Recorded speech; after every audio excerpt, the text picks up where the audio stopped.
Seigneur, ta parole est grande, elle demeure à jamais.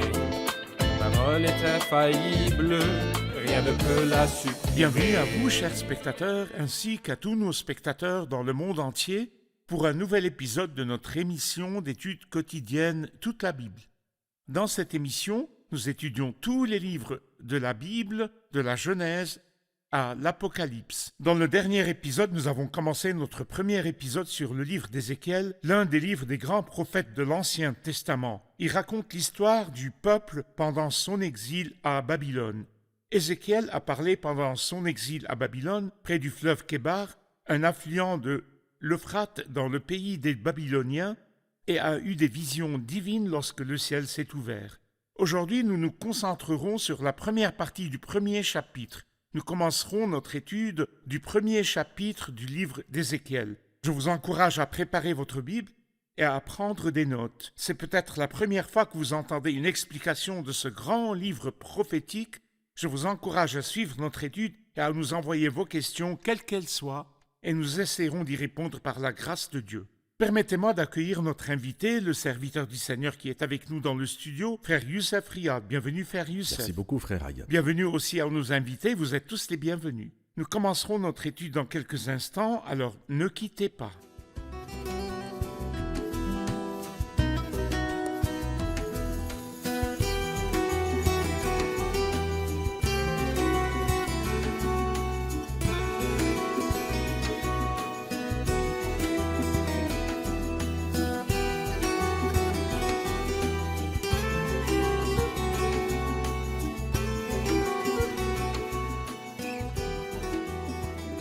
Bienvenue, frère Youssef. Merci, frère Riyad. Nous sommes toujours dans le livre d'Ézéchiel. Nous avons commencé dans l'épisode précédent par une introduction. Aujourd'hui, nous allons commencer notre étude du premier chapitre.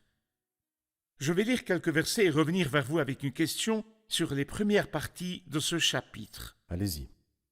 La 30e année, le 5e jour du 4e mois, je faisais partie des exilés près du fleuve Kébar. Le ciel s'est ouvert et j'ai eu des visions divines. Le 5e jour du mois, c'était la 5e année de l'exil du roi Joachim.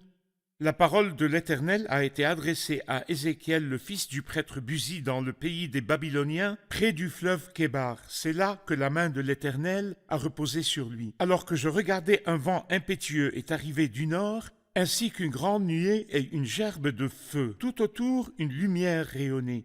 Au centre, il y avait comme un éclat étincelant qui sortait du milieu du feu. Au centre encore, quelque chose ressemblait à 4 êtres vivants. Leur aspect était proche de celui des hommes. Chacun d'eux avait 4 visages et 4 ailes. Verset 7. Leurs jambes étaient droites et leurs pieds pareils aux sabots d'un taureau. Ils étincelaient comme du bronze poli. Ils avaient des mains d'hommes sous leurs ailes. Sur les 4 côtés, il y avait aussi leurs visages et leurs ailes, ceci pour chacun des 4 êtres vivants. Leurs ailes se touchaient l'une l'autre. Ils se déplaçaient sans dévier, chacun allait droit devant lui. Un de leurs visages ressemblait à celui des hommes, mais tous les 4 avaient aussi une face de lion, à droite, une face de taureau, à gauche, et une face d'aigle. Frère Youssef, lorsque nous nous arrêtons sur le premier verset de ce chapitre, la 30e année, le 5e jour du 4e mois, je faisais partie des exilés. Que signifie la 30e année? Par où commencer à mesurer ces 30 ans pour connaître le moment de la prophétie? C'est probablement de la 30e année de la vie du prophète Ézéchiel. À cette époque, il avait atteint l'âge de 30 ans, l'âge auquel un prêtre commence son ministère. Mais Ézéchiel n'était pas à Jérusalem à ce moment-là pour exercer son service sacerdotal. Il était parmi les exilés, et le Seigneur lui avait assigné un autre service, non pas un service sacerdotal, mais un service prophétique. Il était donc urgent de transmettre la voix de Dieu et la parole de Dieu au peuple, qu'il s'agisse des exilés à Babylone ou des habitants de Jérusalem et de Juda. Si nous regardons ensuite le temps mentionné au verset 2, le 5e jour du mois, c'était la 5e année de l'exil du roi Joachim. Nous saurons que c'est 5 ans après de l'exil l'exil. de Joachim. Nous approchons Très bien. par exemple de 593 avant À Jésus-Christ. peu près, Parfait. tout à fait. Le lieu où cette prophétie a eu lieu, après avoir parlé du temps, il parle du lieu. Il dit près du fleuve Kébar. Nous n'avons pas beaucoup entendu parler d'un fleuve appelé Kébar à Babylone ou dans le pays des Babyloniens. Nous savons que le Tigre et l'Euphrate se trouvent en Irak. Qu'est-ce que le fleuve Kébar? C'est un des affluents du fleuve de l'Euphrate. Et bien sûr, le peuple était extrêmement humilié à cette époque lorsqu'il était sur les bords des fleuves de Babylone, comme nous le lisons dans le psaume 137.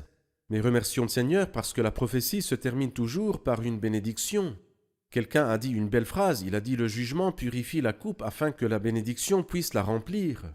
Alors quand nous arrivons à Ézéchiel 47, nous découvrons la plus belle scène, le merveilleux fleuve, Le fleuve du le réconfort. fleuve de réconfort et de joie. Ce fleuve qui nous rappelle en fait la plénitude du Saint-Esprit et l'amour infini de Dieu, etc. Vous avez mentionné dans l'un des livres prophétiques que nous avons étudiés précédemment ce qu'on appelle le jour du Seigneur, avec son soir et son matin.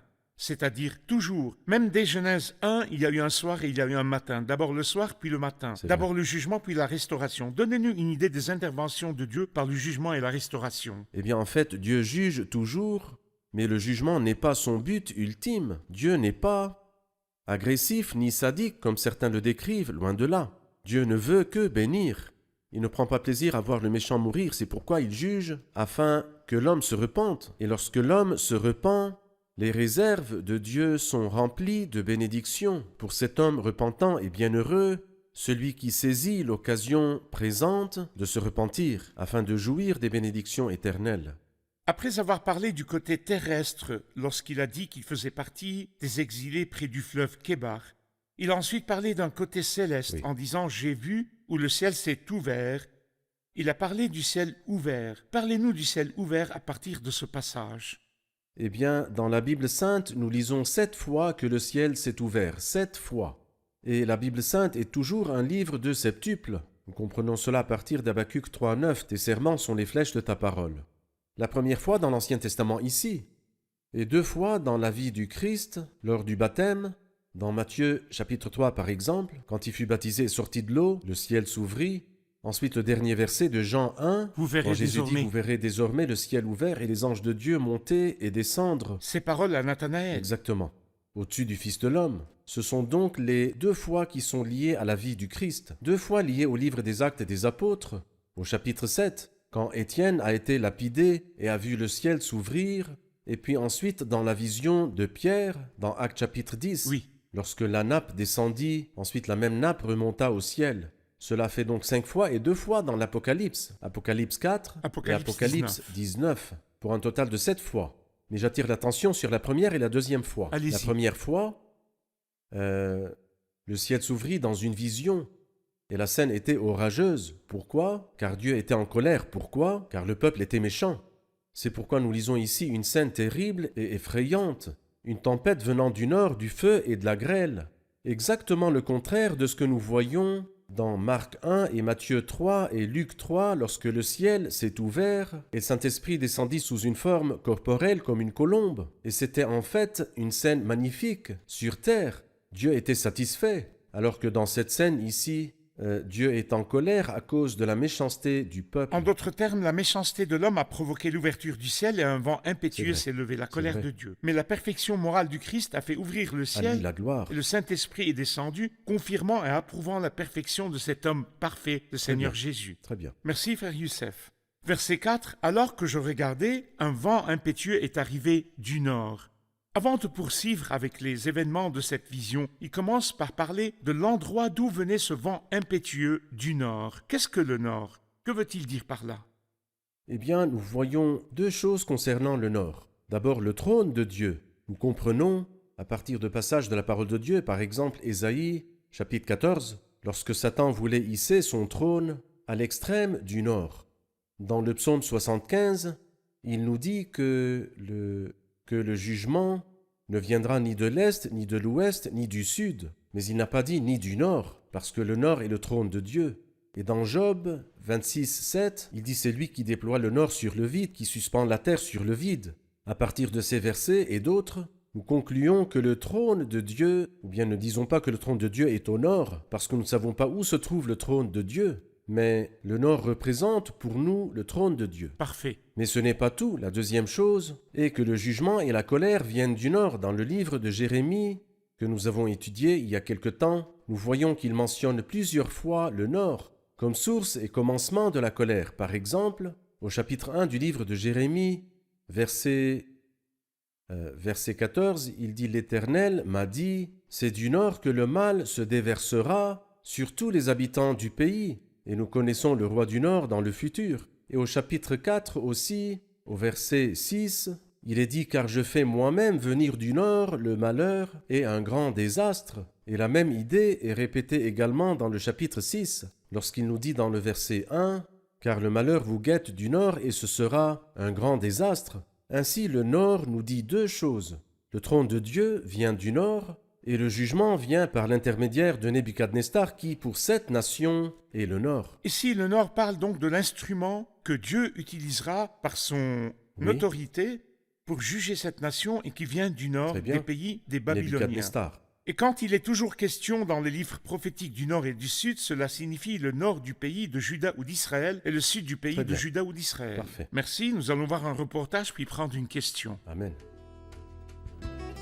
Ce que nous lisons ici, dans le premier chapitre du livre d'Ézéchiel, est une vision de la gloire de Dieu.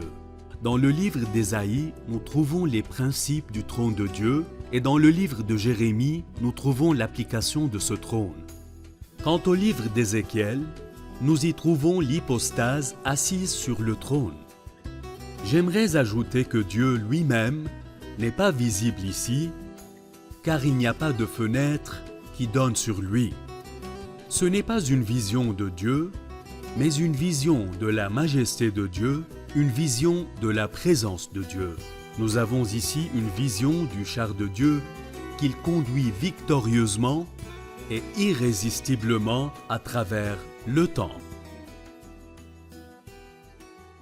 J'ai une question sur le verset 4 qui dit « Alors que je regardais, un vent impétueux est arrivé du nord, ainsi qu'une grande nuée et une gerbe de feu. Tout autour, une lumière rayonnait. Au centre, il y avait comme un éclat étincelant qui sortait du milieu du feu. Quels sont les instruments du jugement à venir assimilés au bronze et au feu ?» Allez-y, frère Youssef. Le bronze, dans la parole de Dieu, décrit la colère de Dieu contre le péché. Et c'est pourquoi l'autel sur lequel les sacrifices étaient offerts et qui symbolise la croix Dans la tente de la rencontre. dans la tente de la rencontre était en bronze. Parce que la colère de Dieu s'est abattue sur le Christ lorsqu'il était pendu à notre place. Bien sûr, non pas pour un mal qu'il avait fait, mais pour le mal que nous avions fait, et le Christ était notre substitut. Donc le bronze, partout où nous en trouvons mention dans la Bible, représente la sainteté de Dieu et la colère de Dieu contre le péché. Et le feu, bien sûr, est clairement un symbole de la sainteté de Dieu et sa colère contre le péché. Par exemple, quand il dit « Notre Dieu est en effet un feu dévorant », la sainteté de Dieu. Ensuite, parce qu'il est saint et que ses yeux sont trop purs pour regarder le mal, il détruira le péché et le mal par le feu. Parfait, merci. Au verset 5, il est dit « Au centre encore, quelque chose ressemblait à 4 êtres vivants. Leur aspect était proche de celui des hommes. » Ensuite, il dit que chacun d'eux avait 4 visages, etc. Parlez-nous de ces animaux et de leur apparence semblable à celle des hommes. Que veut-il dire par là? Si nous allons vers le chapitre 10, au verset 20 ainsi que le verset 15, nous trouverons des paroles qui nous donnent une véritable lumière. Lorsqu'il dit dans le chapitre 10 au verset 20, c'était les êtres vivants que j'avais vus sous le Dieu d'Israël près du fleuve Kébar, qui se trouve au chapitre 1. Et j'ai reconnu que c'était des chérubins. Et au verset 15, il dit « Puis les chérubins se sont élevés, c'étaient les êtres vivants que j'avais vus près du fleuve Kébar. » À partir de ces deux versets, nous comprenons que les 4 animaux, ou, pour être plus précis, les 4 êtres vivants étaient les chérubins. Que sont les chérubins?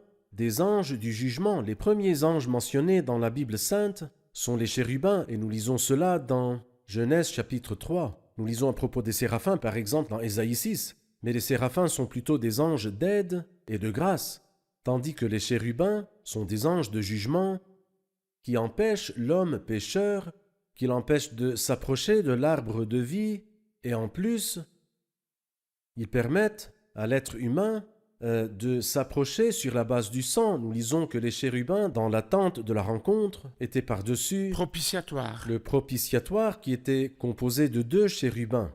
Les chérubins sont donc des anges de jugement.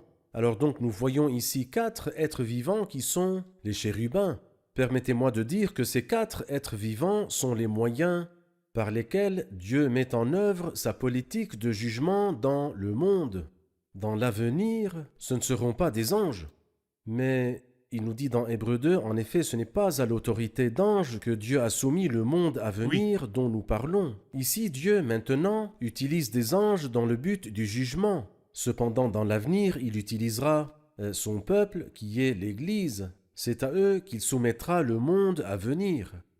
Sous l'autorité du Fils de l'homme, comme nous le comprenons de Hébreux chapitre 2. Il est important de dire que les 4 animaux, c'est-à-dire les 4 êtres vivants, sont des créatures angéliques spécialisées dans l'exécution du jugement. Ils sont les messagers de Dieu chargés de mettre en œuvre et d'exécuter le jugement. Très Il bien. dit que leur aspect était proche de celui des hommes et que chacun d'eux avait 4 visages et 4 ailes. C'est au verset 6. Je voudrais me concentrer sur les ailes, les visages et les jambes droites. Donnez-nous une définition et une explication de ces choses. Si nous commençons par les visages, au verset 10, un de leurs visages ressemblait à celui des hommes, une face de lion, une face de taureau et une face d'aigle. Dans ces 4 visages, nous voyons les attributs de Dieu dans sa politique. Et nous pouvons y voir, depuis longtemps, les commentateurs ont vu à travers ces 4 visages les images du Christ selon les 4 évangiles. Parfait. C'est-à-dire que le lion nous rappelle l'évangile de Matthieu, c'est Roi. le Christ roi. Le taureau nous rappelle l'évangile de Marc, le Christ serviteur, Le serviteur qui se donne. le serviteur qui travaille. Et l'homme nous rappelle l'évangile de Luc, qui nous parle de l'humanité du Christ, le Fils de l'homme. Et puis l'aigle nous parle du Christ selon l'évangile de Le Jean, céleste. le céleste. Alors donc nous avons 4 images tirées des 4 évangiles. Si nous allons vers l'Apocalypse chapitre 4, nous trouvons les mêmes visages avec une différence. Quelle différence? Ici, ça commence par le visage d'un homme, alors que dans l'Apocalypse, c'est la face d'un lion. Lorsque le Seigneur traite avec les méchants de la terre, il commence par être ce lion qui vient de la tribu de Juda pour terrifier la terre. Lorsqu'il s'occupe de son peuple, comme nous le lisons ici, le premier visage qu'il prend est celui D'un homme. de l'homme, parce que l'Éternel jugera son peuple et il aura pitié de ses serviteurs. Et c'est pourquoi, dans Ézéchiel 1, il commence par l'homme et non pas par le lion. Mais dans le livre de l'Apocalypse, lorsqu'il s'occupe des méchants de la terre, il commence par le lion. Alors c'est en ce qui concerne les 4 visages. Donc, l'apparition du Seigneur avec puissance et gloire comme le lion de la tribu de Juda pour se venger des méchants dans la grande tribulation, à la fin de la grande tribulation, puis le salut de son peuple Exactement. souffrant. Il est comme un lion prédateur pour les méchants, mais pour le salut de son peuple souffrant dans la grande Et tribulation. c'est le même ordre que dans les évangiles, Parfait. c'est-à-dire un lion, puis un taureau ou un veau, ensuite un homme et enfin un aigle. Parfait. C'est à propos des 4 visages. Il nous parle également de mains d'hommes sous leurs ailes. Ils ont donc des ailes, et sous les ailes, ils ont des mains. Ils ont des ailes parce qu'ils exécutent les instructions du ciel, et des mains parce qu'ils s'occupent ou traitent avec la terre. Écoutez ce qu'il dit au verset 8, ils avaient des mains d'hommes sous leurs ailes, des mains d'hommes parce qu'ils s'occupent justement de la terre, et des ailes parce qu'ils exécutent les Les instructions instructions du ciel. du ciel. Parfait. Très Merci beaucoup. Prenons une question des invités. J'ai une question sur le verset 7. Leurs jambes étaient droites et leurs pieds pareils aux sabots d'un taureau. Ils étincelaient comme du bronze poli. Que signifient les mots droite et sabots d'un taureau? Oui, donnez-nous les caractéristiques de ces actes de jugement à travers le verset 7, frère Youssef. C'est-à-dire lorsqu'il dit leurs jambes étaient droites et leurs pieds pareils aux sabots d'un taureau, le taureau en fait se caractérise par sa patience. Et nous pouvons voir dans les jambes droites une façon de marcher d'une façon lente, comme le dit le proverbe anglais, lentement mais sûrement. C'est-à-dire que Dieu agit toujours lentement mais fermement. Et lorsque le moment viendra, il exécute son jugement, mais il ne se précipite pas à l'exécuter. Et c'est pourquoi ce qui est beau, c'est que les jambes ici nous parlent des jambes du taureau. qui se distinguent par la constance et le calme, mais des jambes droites qui veulent dire que quand le moment vient, il juge sans hésitation et sans pitié. Et c'est pourquoi il est bon pour la personne sage de profiter de la patience de Dieu et de vite se repentir. Parfait. Dans le passé, les veaux ou les taureaux étaient utilisés Oui. pour labourer et pour fouler le grain. Très bien. C'est comme s'il voulait dire que les roues du jugement tourneront régulièrement, comme le mouvement d'un veau tirant son traîneau de battage pour battre le grain ou même la charrue. Ce sont là les attributs de Dieu dans le jugement. Parfait. Très bien. Merci, Frère Que Youssef. Dieu vous En bénisse. effet, chaque partie mérite que nous nous y attardions longuement. Nous sommes devant un livre très riche et très précis que Dieu C'est juste. nous aide à extraire des Amen. trésors de ce livre devant les spectateurs. Amen. Revoyons l'épisode avec nos invités.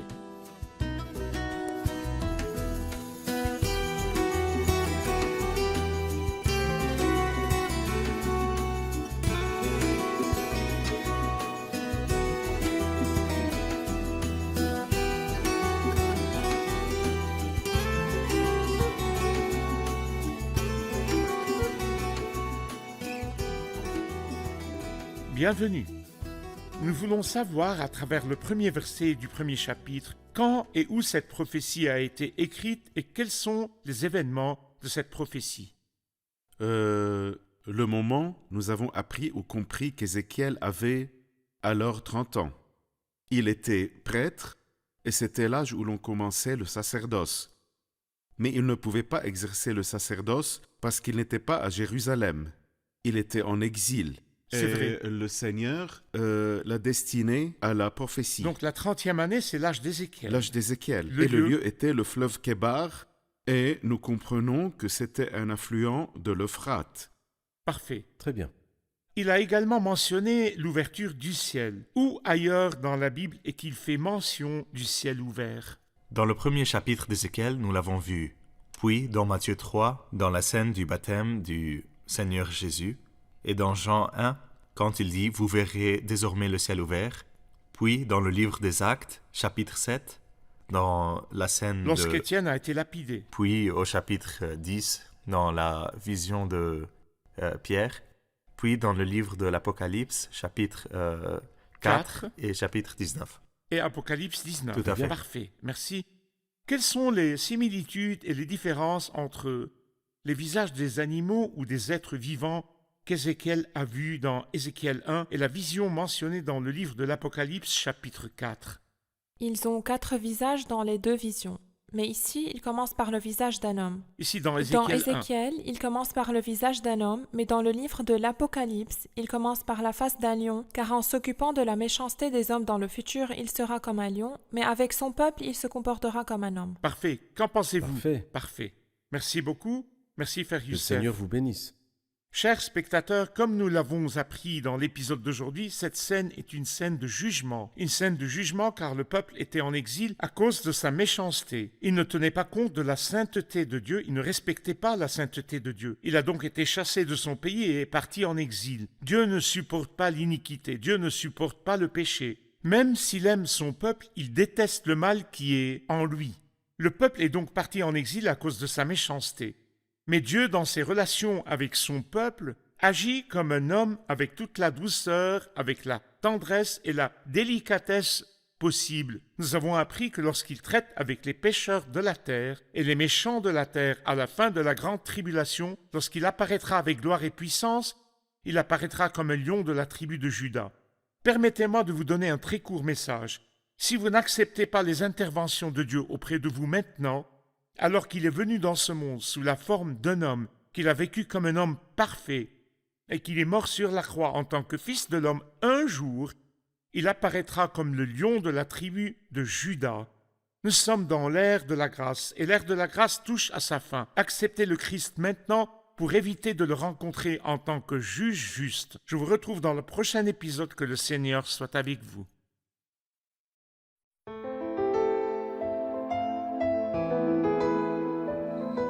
Seigneur, ta parole est grande, elle demeure à jamais. Ta parole est infaillible, rien ne peut la supprimer.